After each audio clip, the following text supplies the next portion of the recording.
Bonjour à toutes et à tous.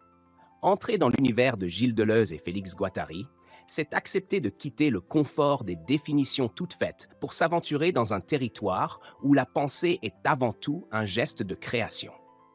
Leur dernier ouvrage, Qu'est-ce que la philosophie, publié en 1991, n'est pas un manuel, encore moins une simple histoire des doctrines. Il s'agit d'une invitation à interroger la nature même de la philosophie, son rôle et ses frontières, à l'époque où la circulation de l'information et le marketing des idées semblent menacer sa vitalité. L'enjeu est clair, comprendre comment la philosophie peut continuer à exister comme pratique singulière, en dialogue avec l'art et la science, et surtout comme puissance d'invention. Lire ce livre, c'est entrer dans un laboratoire conceptuel où se dessinent les conditions d'une pensée tournée vers l'avenir.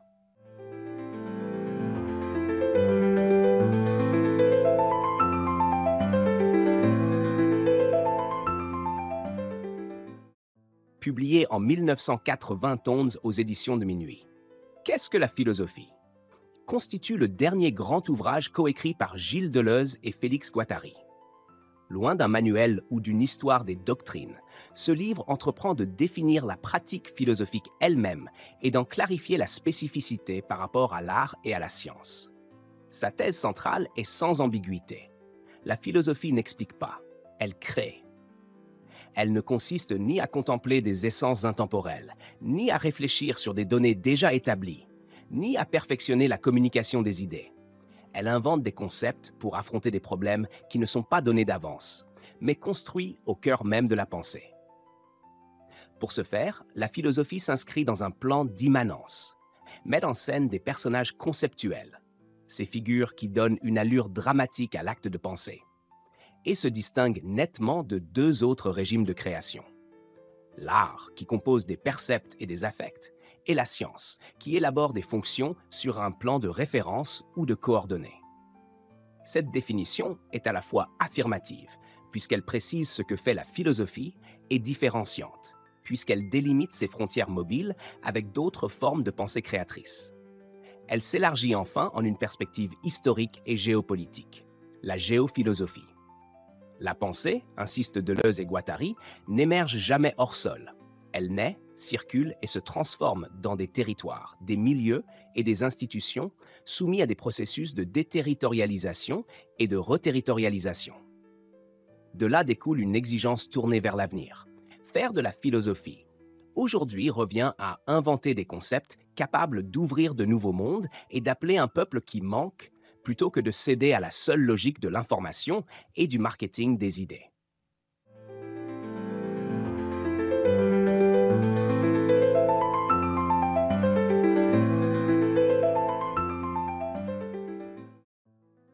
La thèse selon laquelle la philosophie crée des concepts marque une rupture décisive avec trois traditions majeures. Celle de la contemplation, héritée du platonisme, qui oriente la pensée vers des essences transcendantes. Celle de la réflexion, où le sujet se replie sur lui-même pour chercher la certitude. Et enfin, celle de la communication, réduite à l'échange d'opinions, à la persuasion ou encore à la gestion de l'attention. Pour Deleuze et Guattari, le concept n'est pas une simple étiquette ni une abstraction générale destinée à classer le réel, mais une multiplicité structurée, composée d'éléments hétérogènes qui se co-impliquent. Chaque concept a ses composantes propres, entretient des voisinages avec d'autres concepts et fixe un événement plutôt qu'un objet, c'est-à-dire qu'il capte un problème et la manière singulière dont celui-ci se pose. Dès lors, un concept ne se juge pas par sa conformité à des faits, mais par sa consistance, sa fertilité et sa puissance à résoudre ou déplacer un problème. Cependant, un concept ne surgit jamais de façon isolée. Il suppose un plan d'immanence. Celui-ci n'est pas une théorie ni un catalogue d'énoncés, mais l'image pré-philosophique de la pensée qui permet de sélectionner, dans le chaos des variations infinies, des lignes de cohérence où les concepts peuvent se connecter. Chaque grande philosophie déploie ainsi son propre plan. Celui de Spinoza, de Nietzsche ou de Bergson définit une manière singulière de poser les problèmes et d'écarter certaines évidences. Le plan d'immanence n'est donc ni transcendant, ni purement empirique. Il constitue la condition immanente de la création conceptuelle.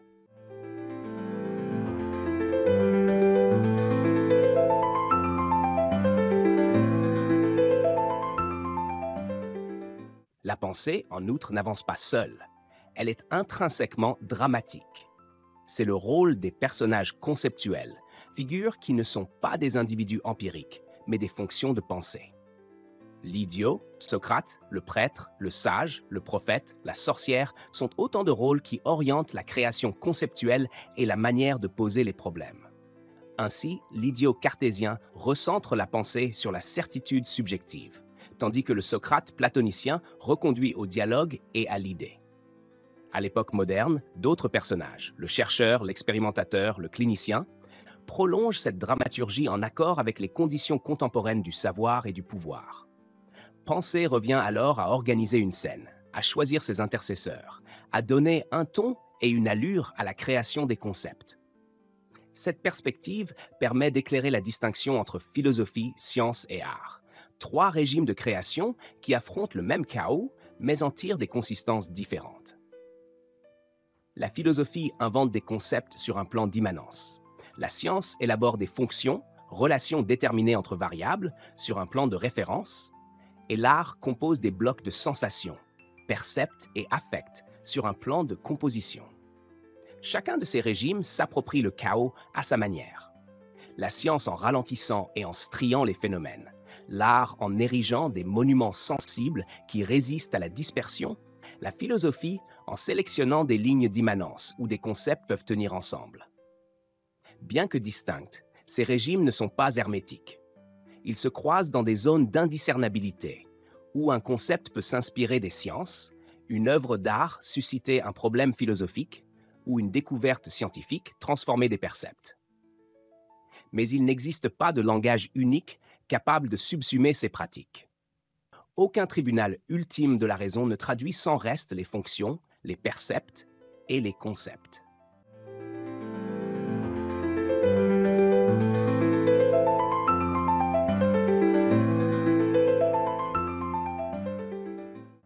Dans ce cadre, Deleuze et Guattari introduisent la géophilosophie, une lecture située de la naissance et des circulations de la pensée.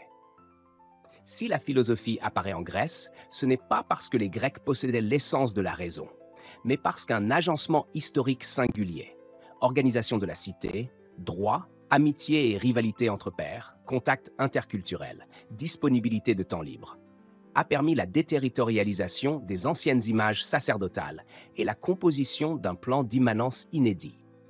Par la suite, les concepts n'ont cessé de voyager, de se transformer et de se reterritorialiser ailleurs, portés par des forces économiques, techniques et institutionnelles. La géophilosophie devient ainsi une critique des chauvinismes intellectuels et une invitation à une pensée cosmopolitique, attentive aux milieux de création, universités, laboratoires, ateliers, médias, aux vitesses de circulation, livres, réseaux, données, et aux régimes de pouvoir qui conditionnent l'invention conceptuelle.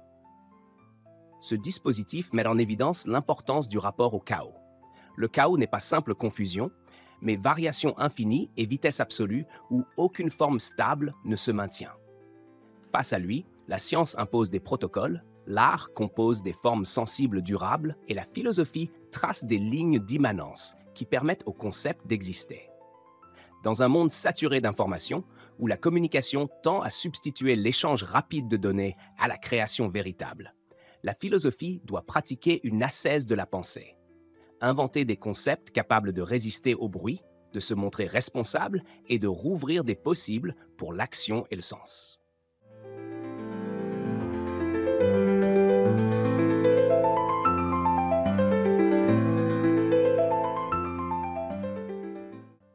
Enfin, l'ouvrage assume un programme normatif, invoquer un peuple qui manque et une terre à venir. La philosophie n'a pas vocation à représenter un peuple déjà constitué, mais à contribuer à l'émergence de formes collectives encore inachevées, en collaboration avec l'art et la science. Cette exigence résonne particulièrement aujourd'hui. Elle inspire la création de concepts pour penser l'interdépendance et les limites en écologie, pour imaginer des écologies de l'attention face aux technologies numériques, ou encore pour inventer de nouveaux agencements démocratiques capables de répondre à la crise de la vérité. Ainsi, Deleuze et Guattari conçoivent la philosophie comme une pratique créatrice, inséparable de ses conditions géographiques, historiques et politiques, mais toujours orientée vers l'avenir. Inventer des concepts qui ouvrent un monde et appellent un peuple à venir.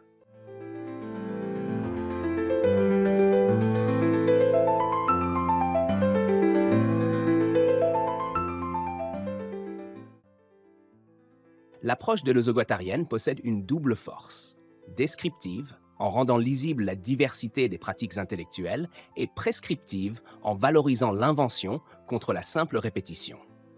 Cependant, elle laisse apparaître plusieurs tensions. Tout d'abord, la question du critère de validité demeure. Si les concepts ne sont plus évalués selon le modèle de la vérité-correspondance, quels repères solides subsistent? La consistance, la fécondité ou la puissance sont des critères pertinents, mais ils nécessitent des normes locales, communautés de recherche, usages transdisciplinaires pour éviter l'arbitraire. Ensuite, la distinction entre philosophie, art et science soulève le problème des frontières poreuses. En pratique, des formes hybrides, telles que les mathématiques comme art formel ou le design comme ingénierie des percepts et des fonctions, brouillent la carte. Le livre reconnaît cette interpénétration, mais sans fournir de protocole précis pour travailler ces entrezones. S'ajoute une limite géopolitique. La géophilosophie insiste sur la Grèce comme matrice de la pensée, ce qui suscite des objections postcoloniales. Car d'autres traditions, indiennes, chinoises, arabes, africaines, ont produit des cadres conceptuels majeurs. Bien que Deleuze et Guattari n'ignorent pas cette pluralité, leur récit reste parfois européocentré. Une actualisation de la géophilosophie devrait donc élargir la cartographie et intégrer pleinement cette diversité des milieux de pensée. Enfin, la dimension politique ouvre une interrogation cruciale. Comment relier l'exigence de créer un peuple qui manque aux institutions concrètes, écoles, médias, communs numériques? L'ouvrage inspire, mais outille peu. Il suggère la nécessité d'ingénierie institutionnelle nouvelle, programme d'enseignement centré sur les problèmes, laboratoire transdisciplinaire associant artistes, scientifiques et philosophes, commun de données éthiques.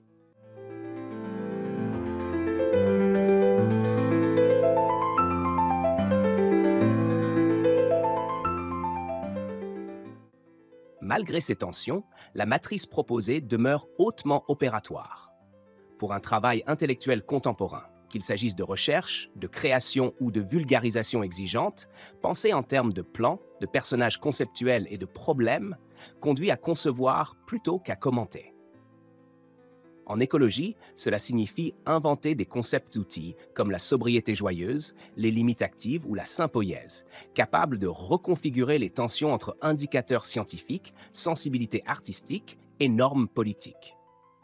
Dans le champ des technologies numériques et de l'intelligence artificielle, il s'agit de substituer à la seule métrique de performance des schèmes de responsabilité. Traçabilité, explicabilité située, conception attentionnelle. Dans les pratiques culturelles, cela revient à construire des agencements transversaux, où les fonctions scientifiques, les percepts artistiques et les concepts philosophiques s'augmentent mutuellement. En somme, l'ouvrage offre un véritable cadre de design intellectuel. Diagnostiquer un problème, ériger un plan d'immanence adéquat, choisir des personnages conceptuels, qu'il s'agisse du clinicien, de l'ingénieur, de l'éducateur ou du géographe, inventer des concepts qui traitent ce problème, en tester la consistance par confrontation avec les sciences et les arts, puis instituer les conditions de leur appropriation collective.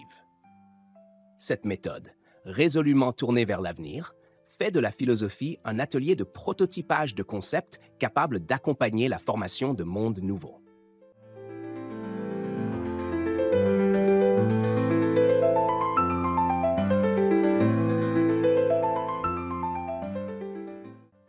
Qu'est-ce que la philosophie? Affirme avec force que philosopher, c'est créer des concepts sur un plan d'immanence, en s'appuyant sur des personnages conceptuels qui mettent en scène l'acte de penser, tout en dialoguant, parfois de manière conflictuelle, avec l'art, qui compose des percepts et des affects, et avec la science, qui construit des fonctions. L'ouvrage propose ainsi à la fois une ontologie de la pratique, immanence, consistance, chaos, et une géopolitique de la pensée, la géophilosophie, tout en esquissant une véritable éthique de la création à l'ère de la communication. Résister à la saturation des discours, refuser la simple répétition et inventer des outils conceptuels à la mesure des enjeux contemporains.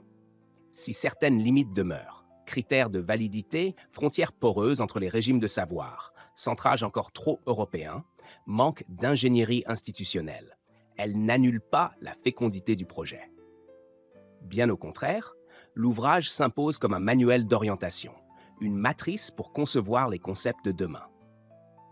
Adopter cette perspective tournée vers l'avenir, c'est accepter de poser de nouveaux problèmes, de co-concevoir avec artistes et scientifiques des concepts responsables et opérants, et de bâtir les milieux qui permettront leur appropriation collective. Deleuze et Guattari nous rappellent que penser n'est pas accumuler de l'information, mais inventer des possibles. Tracer un plan, nommer un problème, risquer un concept, et ce faisant, contribuer à l'ouverture de nouveaux mondes.